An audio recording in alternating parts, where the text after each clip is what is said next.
Sa press conference po ni VP Sara, sabi po niya ay politically motivated daw po yung naging hearing ng Good Government and Public Accountability yesterday. So your thoughts on this po na politically motivated daw po and wala naman daw pong wrongdoings ang OVP. Thank you po. Thank you. This is not about politics. This is about accountability and transparency. Kung wala naman po talagang wrongdoings, bakit po hindi po sila dumating at bakit hindi na lang po nila sagutin ng issue? Dahil ang nakikita po namin dito, ang pinapupunta po nila yung mga career officials na sa tingin po namin, hindi naman po sila talagang concern. Yung mga talaga pong mga officials na directly involved dito, parang pilit po nilang hindi pinararating. Parang nagkakaroon po ng cover-up dito po sa issue na to. Thank you.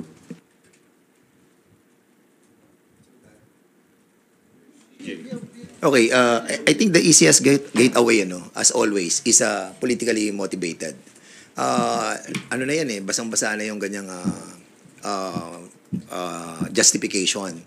And ako naniniwala ako that we are living in this world na talagang merong politika ang lahat ng bagay. I always saying that yung dito sa gobyerno there will always be politics. Hindi naman pwedeng walang politika And even in the different field natin, maraming politika. Even sa media, meron tayong politics involved, di ba? Kaya yung politically motivated, I think we need to change the narrative na politically motivated to. Alam na natin yan kasi nasa government tayo And we are elected people and we are all politicians. Kaya ang tingin ko yung sinasabi na politically motivated, granted na po yan. Kasama na po sa equation yan. So I hope that we will be stopped using the word politically motivated. Actually, yung Blue Ribbon Committee, gusto lang makita kung ano yung totoo at yung katotohanan kung paano ginasta ng opisina ng Vice President, ng Office of the Vice President, yung kanyang confidential fund, at saka kung paano ginastos ng Department of Education sa pangunguna ni VP Sara, yung kanyang confidential fund din. At sa totoo lang, nalulungkot ang committee dahil kung sino yung mga taong involved, katulad ni Acosta at saka yung kanyang chief of staff, hindi pinapapunta ni Vice President Sara dahil sila naman talaga yung may responsibility regarding dun sa confidential fund dahil siya yung disbursing officer. At sana wag niya nang pagtakpan kasi nga tama naman si Chairman Joel na parang nagkakaroon ng cover up. Kung sino yung mga taong wala namang kinalaman, yun yung pinapapunta nila. Samantalang yung mga taong may responsibility regarding dun sa kung paano ginastos yung pera ng ating pamahalaan, yun yung hindi niya pinapapunta. Plus yung sinasabi niya na hindi daw totoo yung mga resibo na ipinapakita, na ipinakita sa committee, galing mismo sa galing mismo sa Commission on Audit yun. Commission on Audit yung nagbigay sa committee, kaya hindi po pwedeng sabihin ni VP Sara na peke yun. Katulad ni Mary Grace Piatos, sila ang naglagay ng pangalan doon. Alam naman natin na hindi totoo yun. Gawa-gawa na lamang nila yon. So, kailangan harapin nila yung responsibilidad sa kung ano yung ginawa nila at kung paano nila niliquidate yung paggamit ng kanilang confidential fund. Siguro, hindi nila akalain na scrutinize masyado yung kanilang pag-liquidate, kaya ganun na lang yung ginawa nila. Tandaan natin, pera yan ng gobyerno, pera yan ng mamamayan, kailangan merong transparency at kailangan may accountability. And VP Sara should be accountable kung ano yung ginawa nila sa Office of the Vice President patungkol sa confidential fund at saka bilang Secretary ng Department of Education sa confidential fund ng DepEd.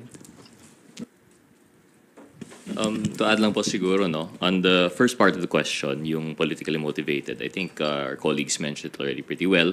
Kung maalala po natin, we've already wanted to discuss yung CIF funds nung sa budget appropriation hearings pa lang.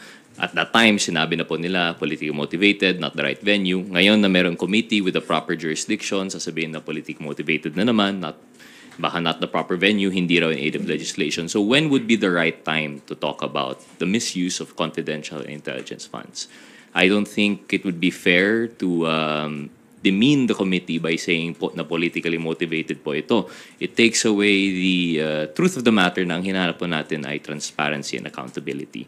Now with that said po na on the second question, wala pong wrongdoing yung OVP. Evidence would suggest otherwise, I think. This is not to prejudge the case, but despite the Vice President refusing to take her oath, despite the refusal to appear on behalf of some OVP officials, despite the refusal to cooperate, lumalabas at lumalabas pa rin po yung katotohanan. Through documentary evidence and through testimony of other witnesses, nakikita po natin parang to the extent of the compartmentalization ng utilization ng CIF, nakita po natin the way that the office has operated. And to say that there's no wrongdoing, I'm not sure. I could be mistaken, but in the history of our republic, I don't think the COA has ever flagged yet a national agency for misuse of confidential and intelligence funds. This would be the first time. The mere fact na may red flag, yun po yung naging cause ng committee hearing na to. So it begs the question, yung nakikita natin ngayon sa mga witnesses, sa resource persons, sa documentary evidence, is there a modus operandi being conducted within the office? Yun po yung gusto namin malaman at parang yun po yung nakikita natin. And we still hope we extend that invitation. Sana po mag-attend yung mga invited resource persons at mag-cooperate for the sake na po na maging transparent na po sila. Yun lang po. Ako naman, susugan ko lang yung sinabi ni Kong Rog, no, na ang mandato ho ng committee ito ay i-determine yung accountability ng public officers. In fact, it is very clear in the rules, no, na kung merong malfeasance, misfeasance, and non-feasance committed by any public official, then it is the mandate and it is the duty of this committee to initiate investigation. Now, we're not saying guilty ang mga taong naimbestigahan dito. Kaya nga kailangan makita kung ano ba yung mga dokumento that will prove otherwise, no? That there was no malfeasance, misfeasance, or non-feasance. But kung hindi ho natin matutumbok, no, yung usapin tungkol dyan sa mga na-commit na mga yan, then it will leave a big question mark on the minds and on the thoughts of our Filipino people. Kaya nga kailangan sana matapos natin ito, mabigyan natin to ng closure. Nang sa ganon ay kung meron man na mga public officers that will be held accountable, then meron po tayong mga batas tungkol dyan. Follow-up lang po, one follow-up lang. Sabi po ni VP, yung ibang officials ng OVP, busy raw po na mag-prepare sa anniversary ng OVP. And if I'm not mistaken, parang this week po yata yung anniversary ng Office of the Vice President. And do you think na dahil yung mga ihinarap kahapon sa pagdinig yung mga career officials, meron po bang parang pag-shield dun daw sa mga close-in aides ng Vice President? Thank you po. Kagaya nga po ng binanggit namin kanina, actually hindi naman po ito yung first time na sila ay maimbitahan. This is actually the 5th committee hearing. From day 1, hindi na po sila umattend at never na po silang nakipag-cooperate sa amin. At kung amin pong titignan, parang nga pong itong cover-up. Parang nagkakaroon po ng cover-up dito at talaga naman yung mga directly involved dito po sa isyung to, sa confidential fund, ay talagang hindi nila pinapupunta. In fact, during the committee hearing, tinanong po yung isang career, si Attorney Sanchez, at sinabi nga po niya, ang nakakaalam lamang po netong confidential fund sa OVP ay yung disbursing officer, si Gina Acosta, yung chief of staff, si Attorney Zulaika Lopez, at si VP mismo, si VP Sara Duterte. Actually, si VP Sara is shielding her inner circle, no? Sa accountability. Kaya kung makikita natin, merong selective participation, kung sino lang yung gusto nilang ipadala at walang direktang kinalaman dun sa liquidation ng fund, yun yung pinapadala niya. So, kailangan nating makita kung ano yung nangyari at malaman natin kung ano yung katotohanan regarding sa confidential fund, kung paano ito ginagastos, no? Dahil kailangan din natin ng karagdagang batas para maprotektahan yung pera ng mamamayan. Okay. I think the father and daughter have the same kind of personality, shielding their own people. Why? Si BP Sara, nakita natin how she protected yung mga tao niya by not letting them to attend the hearing. Dito naman si former president, sinasabi niya, me alone, it's all me, ang responsible dun sa war on drugs. But kahapon lamang nagsalita na po si PNP chief at sinabi niya that 1,286 na mga affected ng war on drugs died and others were wounded, and yung iba naman po ay 219 cops were I think charged criminally, and marami po yung na-charge, almost 200 plus as well, and na-dismiss pala. Meron po na-dismiss, 200 plus, and yung iba facing summary dismissal as well. So I think yung pronouncement ng presidente that siya po ang sasagot sa lahat ng problem ng mga lower ranks sa ating pong kapulisan, para atang hindi po nangyayari. And this is the same trait and behavior that are not now being manifested on her daughter. So nakikita po natin yung pattern. Yun lang po. In addition po sa sinabi ni Chairman Dan, kung may Davao model sa EJK, may Davao model din sa paggastos ng confidential fund.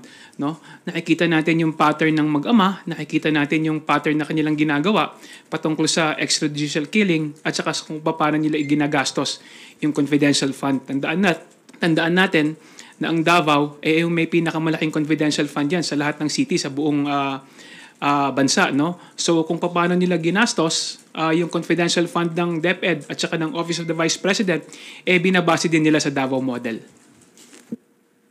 In addition lang po, on the first point, yung the reason for their absence, I think nabanggit naman ni Chairman Chua na this is not the first hearing. We're already in our fourth or fifth po ba?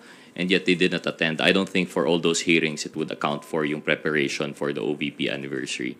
With that said, in addition, even if ito lang po if this is the only hearing that they're made to attend, I don't think equal naman po importance ng anniversary. Every year naman po yun, yung anniversary as compared to a committee in which under fire po yung integrity and accountability ng isang opisina, the second highest official in the land. So for them to choose OVP preparations, which one could be done by other staff, I suppose, and two happens every year, versus answering questions po sa committee, I think mas importante naman po yung committee. So I think sa reasoning pa on that alone, parang nakakaduda na rin po talaga yung same time po nawawala yung mga key persons. With that said, on the second question po, yung whether there is cover-up of sorts. I think, like I mentioned earlier, ang nakikita po natin in the hearings that we've conducted so far, sobrang compartmentalized po yung OVP in relation to the CIF. And it would appear, based on the records, nakita po natin yung statements ng dalawang resource persons that attended were notarized by an official of the OVP.